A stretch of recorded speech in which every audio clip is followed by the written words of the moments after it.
Immerse in the tales of the Sunflower State, Kansas, as it unfolds its rich historical tapestry and the beauty of its vast plains. Nestled in the heartland of America, this Midwestern jewel is bordered by Nebraska, Missouri, Oklahoma, and Colorado. Kansas's story is etched in the annals of the Civil War era, serving as a battleground between pro- and anti-slavery factions.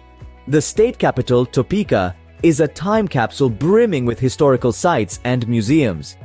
While Wichita, the city that outshines the rest, showcases a vibrant cultural scene and world-class aircraft museums. Kansas's fertile plains are not just a sight to behold, but also the nation's breadbasket, producing a significant portion of America's wheat.